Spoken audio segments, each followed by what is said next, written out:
आम्हाला मनापासून खरं तर आभार मानायचे आणि आम्हाला सगळ्यांचाच अभिमान आहे की तुमच्या सगळ्यांच्या मेहनतीतून महाराष्ट्र हा या पोषण अभियानामध्ये नेहमीच पहिल्या 3 क्रमांकांमध्ये राहिलेला आहे। गेल्या वर्षी तर आपण प्रथम क्रमांक 2024 मध्ये पटकावला आणि मी ज्या वेळेला केंद्रस्तरीय आमच्या ज्या वेळेला बैठका होतात आणि आपल्या ज्या केंद्रीय मंत्री आहेत आदरणीय अन्नपूर्णा देवी यांच्या अध्यक्षतेखाली ज्या वेळेला बैठक होतात, माझ्या इतर राज्यातल्या ज्या काही महिला बालविकासच्या मंत्री असतात तेही त्या निमित्ताने तिथे असतात आणि ते आम्हाला नेहमी म्हणतात की अभी 8 साल हो गए आप पहले टॉप 3 में ही रहते हो, तो कभी हमारे भी राज्य को आप मौका दे दो। तर आम्ही त्यांना म्हणतो की आमच्या अंगणवाडी सेविका मदतनीस इतकी उत्कृष्ट अशी मेहनत करतात की आम्हाला असं वाटतच नाही की ती संधी ही दुसऱ्या कुठल्या राज्याला आम्ही द्यावी। याचं कारण असं की जर चांगलं काम आपण करत असू, आपलं जर भवितव्य आपण उत्कृष्ट आणि सुदृढरित्या घडवत असू, तर मला वाटतं त्याच्यामध्ये महाराष्ट्र राज्याचा हा प्रथम क्रमांक येणं हे आपल्या सर्वांसाठी सुद्धा आपल्या पुढच्या पिढीसाठी सुद्धा या ठिकाणी गरजेचं आहे आणि ते काम माझ्या अंगणवाडी सेविका मदतनीस यांच्या माध्यमातून होत असतं। आपण ज्या वेळेला म्हणतो की महिला व बाल विकास विभाग 100 दिवसाच्या कामकाजामध्ये पहिल्या नंबरवर आला किंवा महिला व बाल विकास महाराष्ट्र राज्य हे पोषण महामध्ये पहिलं आलं, त्यावेळेला प्रतिनिधी म्हणून आम्ही सगळेजण तिथं असतो, पण खऱ्या अर्थानं त्याच्या मागची मेहनत ही तुम्हा सगळ्या जणींची त्या ठिकाणी असते। तुम्ही सगळ्या जणी मेहनत घेता आणि म्हणून आपल्याला ते पारितोषिक मिळत असतं। आधीच्या कालावधीमध्ये आपल्याला सगळं रजिस्ट्रेशन किंवा रजिस्टरवर सगळ्या नोंदी ठेवायला लागायच्या।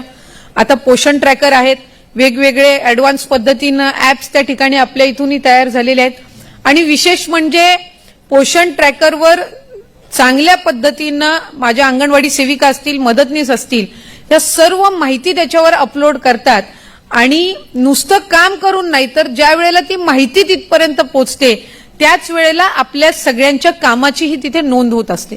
त्यामुळे त्या पोषण ट्रॅकरमध्ये असेल, मधल्या कालावधीमध्ये आणखीन चांगल्या पद्धतीनं आपण प्रशिक्षण शिबिर सुद्धा अंगणवाडी सेविका आणि मदतनीस यांचं आयोजित केलं।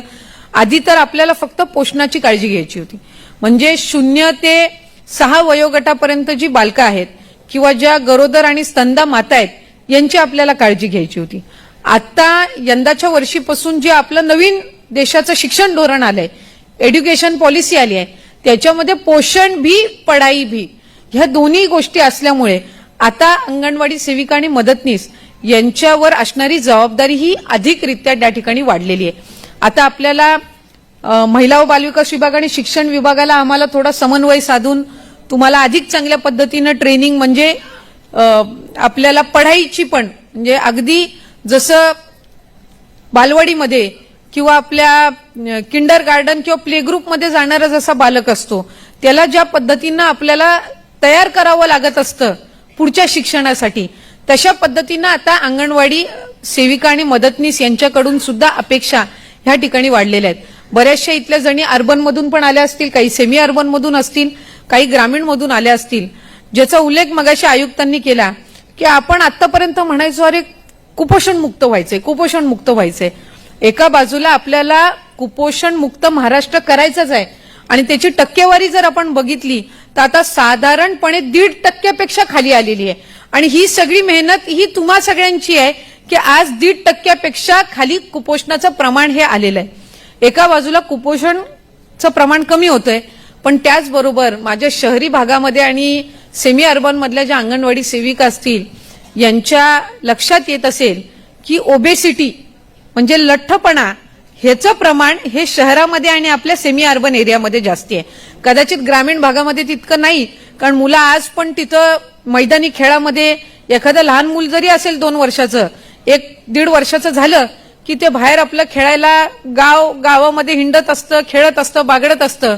शहरामध्ये ज्या सोसायटीजमध्ये वगैरे राहतात किंवा अतिशय कंजेस्टेड ज्या वस्तीमध्ये राहतात ते तर बहुतांशी वेळेला त्यांचा खेळाशी फार काही संबंध येत नाही आणि मगाशी खरं तर कृष्णाई म्हटली तिला पिझ्झा किंवा बर्गर पाहिजे, तिचं तर फिटनेस बघून मला वाटलं नाही ती पिझ्झा किंवा बर्गर मागेल, पण आपल्याला सगळ्या जणींना ही दक्षता घ्यायची आहे की जी नवी पिढी आहे जी आता ही लहानगी मुलं आहेत, ही खरं तर जे जंक फूड आहे ह्याच्यापासून ते किती लांब राहतील हा प्रयत्न तुम्ही आम्ही सगळ्यांनी करणं गरजेचं आहे.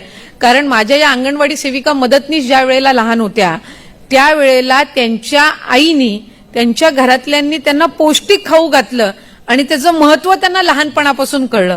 आज तुमच्याही बालकांना त्याचं महत्व हे तुम्ही पटवून देत असता. कारण जी अंगणवाडी सेविका पोषणच्या संदर्भामध्ये मार्गदर्शन करते तिच्या घरातच जर तिचं मूल बर्गर आणि पिझ्झा खायला लागलं तर मग आपण काही इतरांना सांगू शकणार नाही. पण अशा वेळेला आपल्यावर असणारी जबाबदारी सुद्धा आहे आणि आपल्या कामाची व्याप्ती पण वाढते. आज मुख्यमंत्री माझी लाडकी बहीण ही योजना सगळे म्हणतात 2 कोटी, 2.25 कोटी, 2.5 कोटी महिलांपर्यंत हा लाभ पोहोचतो. आम्ही तर अभिमानाने सांगतो की विभाग आम्ही 2.5 कोटी महिलांपर्यंत पोहोचू शकलो कारण माझ्या अंगणवाडी सेविका आणि मदतनीस घरटी फिरले आणि त्यांनी रजिस्ट्रेशन त्या निमित्ताने करून घेतलं. कुठलीही गरजू महिला ही लाभापासून वंचित राहू नये या दृष्टिकोनातून तिने काम केलं. कोविडच्या कालावधीमध्ये तर आशा सेविका, आरोग्य सेविका, डॉक्टरांच्या सोबत मिळून अंगणवाडी सेविकेनी तर घरटी जाऊन तापाची सुद्धा तपासणी केलेली आहे. म्हणजे एखाद्याचे सिम्पटम्स जे खरं तर डॉक्टर किंवा एखादी नर्स नोंद करून घेत असते ते सुद्धा माझ्या अंगणवाडी सेविका आणि मदतनीस यांनी केलेलं आहे. त्याच्यामुळे बऱ्याचशा वेळेला ज्या वेळेला आमच्यासमोर आव्हानं येतात त्यावेळेला तुम्ही सर्व भगिनी हे आमच्या बाजूनी त्या ठिकाणी उभं राहता आणि आम्हाला पाठबळ देता. कुठलाही विभाग हा सक्षम त्याच वेळेला बनतो ज्या वेळेला त्यांची यंत्रणा सक्षम असते. आज महिला व बालविकास जे काम करत आहे हे तुम्हा सगळ्या जणींमुळे आहे. कारण यंत्रणाही तितक्या पद्धतीनं सक्षमपणे तुम्ही खालच्या पातळीवर राबवता आणि तुम्ही तुमची अंगणवाडी ही अधिकाधिक त्या ठिकाणी चांगली कशी होईल यासाठी त्या निमित्ताने काम करत असता. यंदाच्या वर्षी आपल्याला पोषण भी पढाई भी त्याच्यानंतर मग पुरुषांचा सहभाग वाढवणं हे नक्कीच त्याच्यामध्ये गरजेचं आहे. खासकर आपल्या ग्रामीण भागामध्ये बऱ्याचशा वेळेला असं वाटत असेल की आता एखादी महिला प्रेग्नेंट झाली की सगळी जबाबदारी बिचारी त्या महिलेची असते आणि मग पतीच्या नेमक्या पुरुषाच्या नेमक्या जबाबदाऱ्या काय हेही आपल्याला कधी ना कधीतरी त्यांना पटवून देणं हे निश्चितपणाने त्या ठिकाणी गरजेचं राहतं.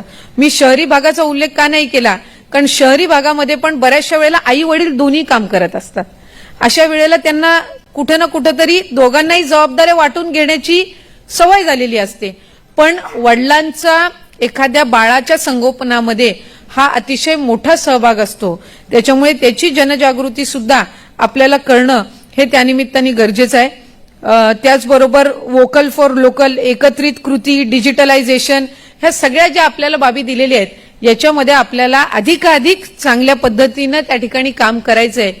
आणि त्याचबरोबर ते काम करत असताना तुमच्या स्वतःच्या आरोग्याकडे सुद्धा तुम्ही तितकीच त्या ठिकाणी लक्ष द्यायचं आणि काळजी घ्यायची आहे.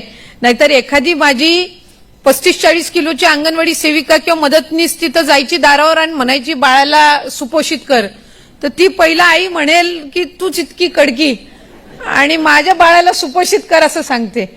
पण असं होता कामा नये.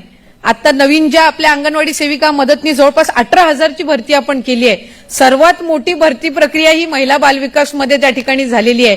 म्हणजे अधिकाधिक महिलांना एका बाजूला रोजगाराची संधी मिळते पण त्याचबरोबर सुपोषित भारत, सुपोषित महाराष्ट्र घडवण्याची संधी सुद्धा माझ्या माता भगिनींना मिळते. याचा एक विशेष अभिमान हा मला निश्चितपणाने त्या ठिकाणी आहे. डॉक्टर आनंदीबाई जोशी या नावाने आपण आरोग्य तपासणी शिबिर आपल्या अंगणवाडी सेविका आणि मदतनीस यांचं आयोजित करत असतो.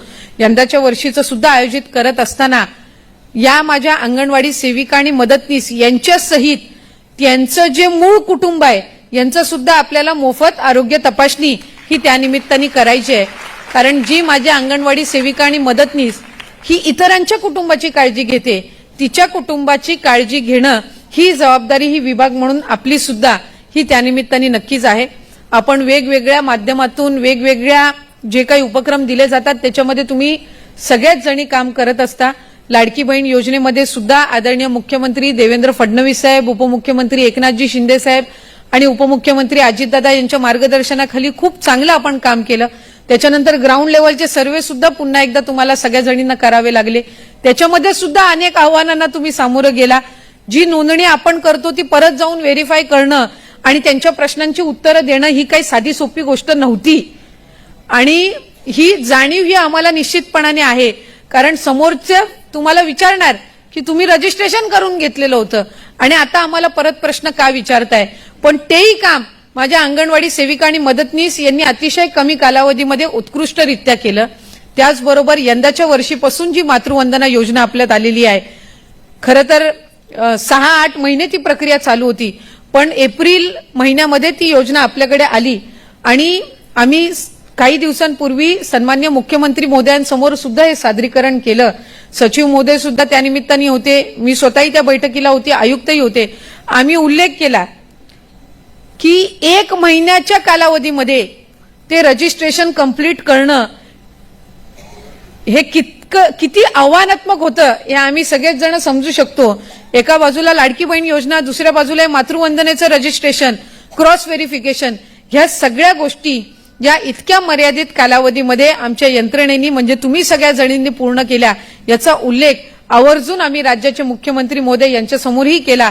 आणि खऱ्या अर्थानं मातृवंदना योजना आज जवळपास 61,000 लाभार्थ्यांना आपण त्याचा लाभ देतोय. म्हणजे 61,000 आशीर्वाद हे माझ्या अंगणवाडी सेविका आणि मदतनीस यांना आजच्या दिनानिमित्त निश्चितपणाने मिळणार आहेत. पुढच्या कालावधीमध्ये अशाच पद्धतीनं काम हे आपल्या सगळ्यांनाच करायचंय. आणि यंदाच्या वर्षी सुद्धा जसं 2024 मध्ये प्रथम क्रमांक हे आपल्या विभागाला पोषण माहामध्ये मिळाला होता, यंदाच्या वर्षी सुद्धा माझी खात्री आहे की अतिशय उत्कृष्टरित्या आपण सगळ्याजणी काम कराल. गेल्या वर्षी आम्ही गडचिरोलीपासून सुरुवात केली होती, यावर्षी आपला राज्यस्तरीय कार्यक्रम आपण इथून सुरुवात करत आहोत. आणि हा जरी आज इथून सुरुवात झालेली असेल तरी पुढच्या या महिन्याभराच्या कालावधीमध्ये अधिकाधिक आपल्याला जे काही नियम निकष दिलेले आहेत त्याच्यामध्ये लक्ष केंद्रित करून आपल्याला काम करायचंय. आणि आपला हा प्रथम क्रमांक आपल्याला सगळ्यांना मिळवून त्या ठिकाणी टिकवायचा आहे. आणि सरकारच्या माध्यमातून ज्या ज्या काही योजना या आपल्या सर्वांप्रती आपल्या सर्व लाभार्थ्यांसाठी आणलेल्या आहेत त्याही आपल्या सगळ्यांच्या माध्यमातून आपल्याला पुढच्या कालावधीमध्ये पोहोचवायच्या आहेत. मी पुन्हा एकदा आपल्या सगळ्याच जणींचे मनापासूनचे आभार मानते. येणाऱ्या नवरात्री उत्सवाच्या सुद्धा आपल्याला आजच मनापासूनच्या शुभेच्छा या निमित्ताने देते. तुम्हाला सगळ्यांना निरोगी आणि त्याचबरोबर उज्ज्वल भवितव्य लाभो अशीच मी दुर्गा मातेचरणी प्रार्थना करते आणि थांबते. धन्यवाद. जय हिंद, जय महाराष्ट्र.